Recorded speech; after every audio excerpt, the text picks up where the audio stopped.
Hello everyone, I hope you all are good. So आज जो हम कंसेप्ट करने जा रहे हैं that is concept of cost.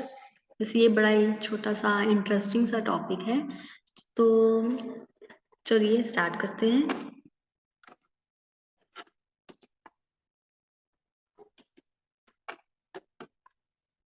तो आज जो हमने कंसेप्ट करना है that is concept of cost. उसमें जो हमने टॉपिक कवर करने हैं वो ये होंगे कि कॉस्ट क्या है, एक्सप्लिसिट कॉस्ट क्या है, इम्प्लिसिट कॉस्ट क्या है, अपॉर्चुनिटी कॉस्ट के बारे में पढ़ेंगे, सेलिंग एंड प्रोडक्शन कॉस्ट के बारे में पढ़ेंगे, देन शॉर्ट रन कॉस्ट क्या होती है और उसके जो दो कंपोनेंट है fixed cost and variable cost उनके बारे में पढ़ेंगे, उनकी कर्व कैसी होती है, एवरेज कॉस्ट क्या होती है, कैसी होती है, एंड मार्जिनल कॉस्ट कर्व कैसी होती है।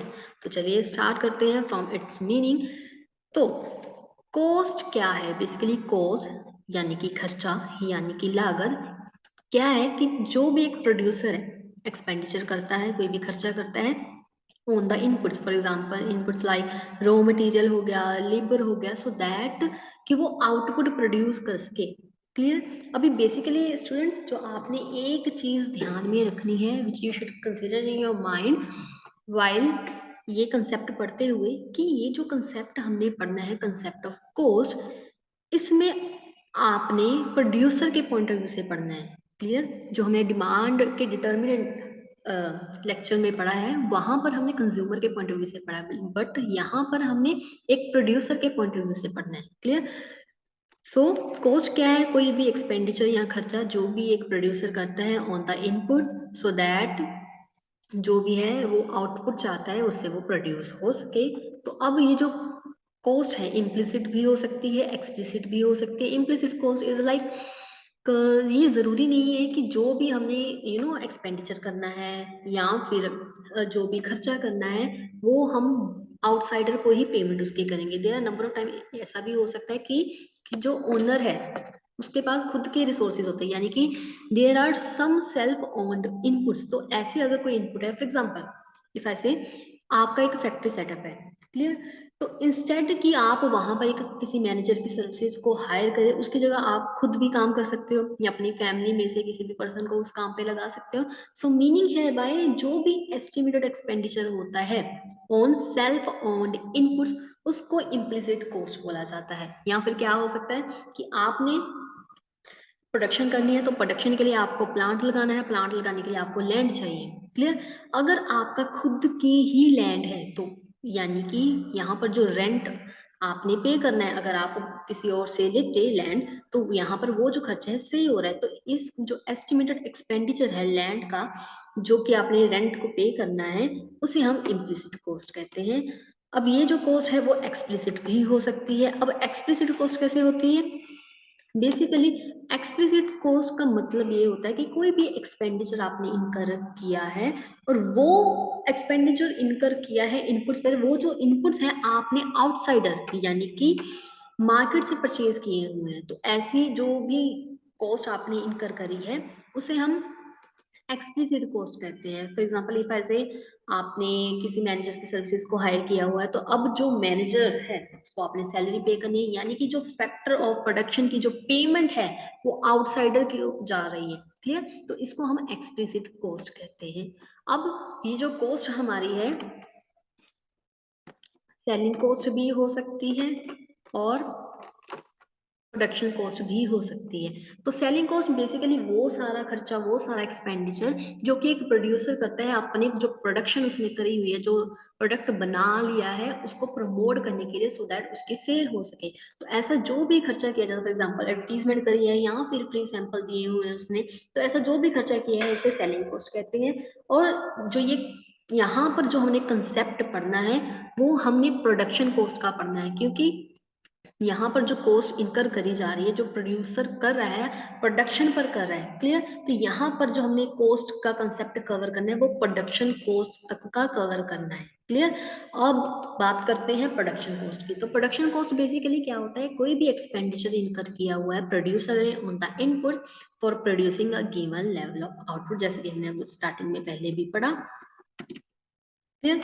तो चलिए आगे चलते हैं। अब the concept is short run cost. तो बेसिकली शॉर्ट रन पीरियड वो पीरियड टाइम का होता है जहां पर there are two factor of production, one is fixed and the other is variable। तो जो फिक्स्ड फैक्टर ऑफ प्रोडक्शन होते हैं उन पे जितनी भी कॉस्ट आपने इंकर करी होती है उसे हम क्या कहते होते हैं, उसे हम कहते होते हैं fixed cost. And variable factor of production पर जितनी भी आपने कॉस्ट इंकर करी होती है उसे हम कहते होते हैं वेरिएबल कॉस्ट। क्लियर। और जो fixed cost and variable cost आप टोटल कर दोगे then you will get total cost. So इसको वन बाय वन हम डिस्कस कर लेते हैं। The very first is fixed cost. अब कोई भी आपने एक्सपेंडिचर किया ऑन द फैक्टर जो कि फिक्स्ड है इन नेचर के, तो उसे हम फिक्स्ड कॉस्ट कहते हैं। Now just for example if ऐसे आपने रेंट पर प्लांट लिया हुआ, प्लांट एक फिक्स्ड आपकी कैपिटल है, ठीक है, फिक्स्ड एसेट है, तो मीनिंग हियर बाय आप चाहे उस दिन या फिर उस पर्टिकुलर डे को या किसी भी पर्टिकुलर डे को प्लांट को यूज करो या फिर ना करो, कम करो या फिर ज्यादा करो, तो पर डे का जो रेंट है आपको वो देना ही पड़ेगा। सो meaning here bye fixed cost जो है वो इनकर होती है even if the output is zero. Fixed cost remains the same irrespective of the level of output and these costs do not change with the volume of output। अब वो कैसे? Just for example यहाँ पर units of output दिए हैं जो भी आपने उस प्लांट पर बनाया। फॉर एग्जाम्पल चाहे कुछ भी ना बना स्टिल यू हैव टू पे 20 रुपीज रेंट जो भी आपने प्लांट लिया हुआ है। चाहे एक आउटपुट बनाओ फिर भी 20 देना पड़ेगा, चाहे दो बनाओ, चाहे तीन बनाओ, चाहे चार बनाओ, तो 20 जो कॉस्ट है आपको बियर करनी ही पड़ेगी। क्लियर। अब इसको ग्राफिकली भी समझ लेते हैं। एक्स एक्सिस पे हमारे पास आउटपुट है एंड वाई एक्सिस पे we have the fixed cost. Now जैसे कि यहाँ पर बोला गया है कि चाहे लेवल ऑफ आउटपुट जो आपका दिया हुआ है वो जीरो है। क्लियर। तो जीरो लेवल ऑफ आउटपुट पे योर फिक्स्ड कॉस्ट इज 20, 1 पे, 2 पे, 3 पे, अगेन दिस इज 20 20 20। तो जब आप इसको ज्वाइंट कर दो you will get single straight line parallel to x axis. So meaning here by जो फिक्स्ड कॉस्ट होती है वो फिक्स्ड इन नेचर होती है, पहली बात ये। दूसरी बात उसकी जो कर्व होती है वो पैरेलल होती है आपके एक्स एक्सिस के। अब बात करते हैं वेरिएबल कॉस्ट की। सो वेरिएबल कॉस्ट वो होती है विच various with the level of output. जैसे ज्यादा से ज्यादा आउटपुट बनाओगे वैसे वैसे जो ये कॉस्ट है वेरिएबल कॉस्ट वो बढ़ती जाएगी। अगर कम आउटपुट बनाओगे तो वेरिएबल कॉस्ट कम होगी, अगर कुछ भी नहीं बनाया तो वेरिएबल कॉस्ट जीरो होगी। जस्ट फॉर एग्जाम्पल इफ ऐसे रॉ मटेरियल है, इफ यू वांट कि आपने प्रोडक्शन करनी है तो रॉ मटेरियल खरीदोगे, तो अगर ज्यादा खरीदोगे तो कॉस्ट उतनी ज्यादा बढ़ेगी, कम खरीदोगे तो कॉस्ट उस अकॉर्डिंग कम होगी। बट अगर कुछ भी नहीं खरीदोगे, प्रोडक्शन करनी ही नहीं है, तो ये जो रॉ मटेरियल की कॉस्ट है वो भी जीरो होगी।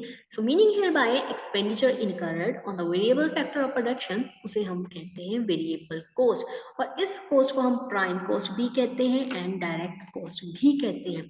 चलो अब with the help of table and diagram इसको हम समझ लेते हैं।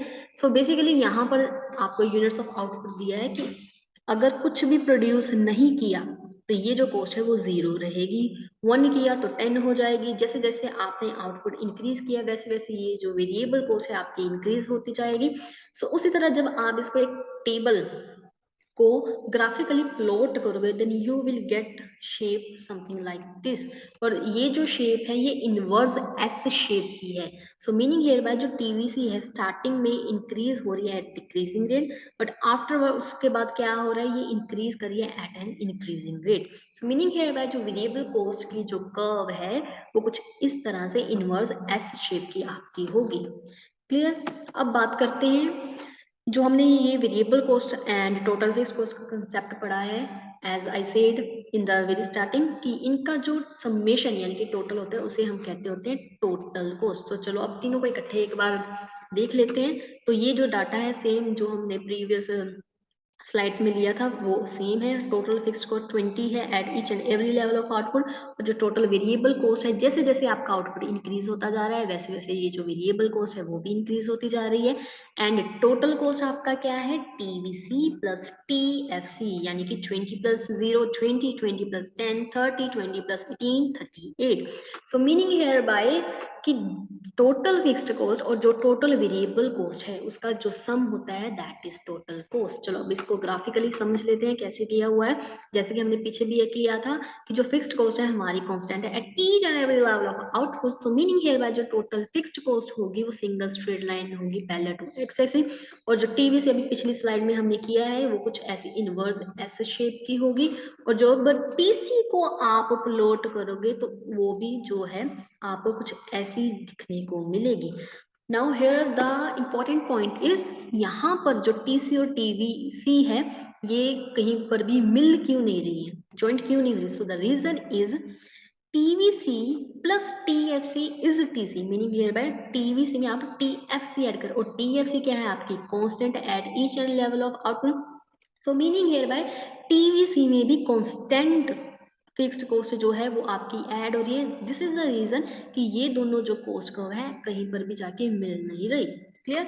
तो आगे करते हैं एवरेज कॉस्ट। अब ये जो कंसेप्ट है बच्चों आपने सिक्स सेवंथ क्लास से पढ़ते हैं दैट एवरेज कॉस्ट क्या होती है, कॉस्ट पर यूनिट होती है, और इसको यूनिट कॉस्ट ऑफ प्रोडक्शन भी कहते हैं।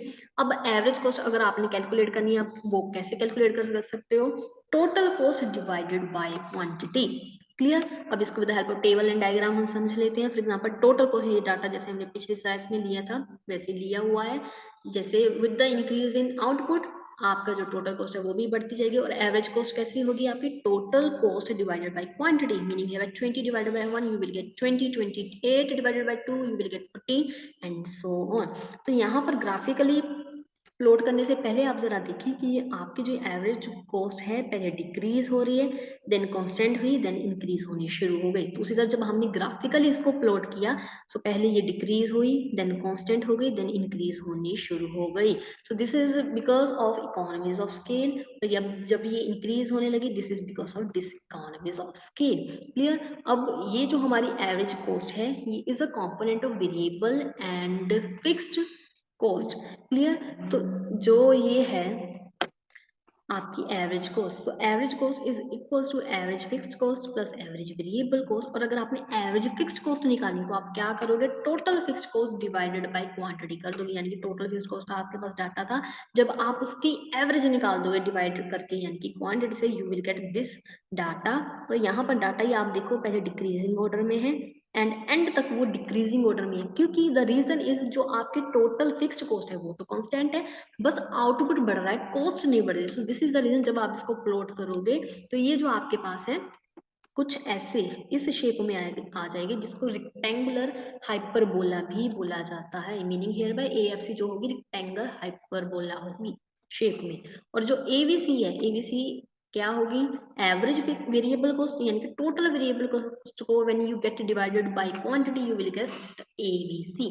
टोटल वेरिएबल का डाटा हमारे पास है, आउटपुट हमारे पास है, when you get divided by total variable cost by units of hour, यानी कि 10 divided by 1, 18 divided by 2 you will get the data of average variable cost. अब डाटा से ही पता लग रहा है कि पहले एवरेज वेरिएबल कॉस्ट जो है कम हो रही है, देन एक जगह पर कांस्टेंट होने के बाद वो अगेन इंक्रीज हो रही है। अब ये डिक्रीज हो रही है because of increasing return to factor, then ये इंक्रीज होने लगी due to diminishing return to factor.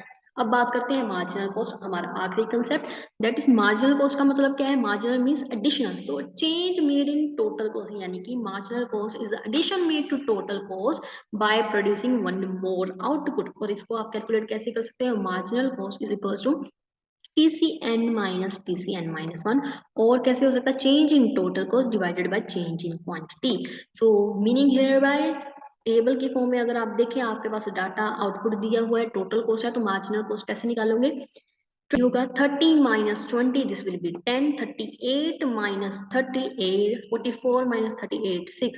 और जब आप इसको ग्राफिकली प्लॉट करोगे तो ये कुछ ऐसी यू शेप में आपके पास आएगी। सो मीनिंग हियर बाय जो मार्जिनल कॉस्ट होती है वो पहले डिक्रीज करिए, देन कांस्टेंट होने के बाद इंक्रीज करने लगती है। अब इसका भी जो रीजन है वो यही है कि सबसे पहले एमसी जो है फॉल करती है, because MP tend to rise then there are increasing return to factor, और उसके बाद क्या है आपके एमसी राइज करने लगती है because MP tends to fall as there are diminishing return to factor. So student ये सारा कुछ था जो आज के लेक्चर में हमने डिस्कस किया। तो इफ यू थिंक कुछ क्लियर नहीं हुआ तो एक बार रिवाइंड करके इसको जरूर देख लेना। So thank you so much.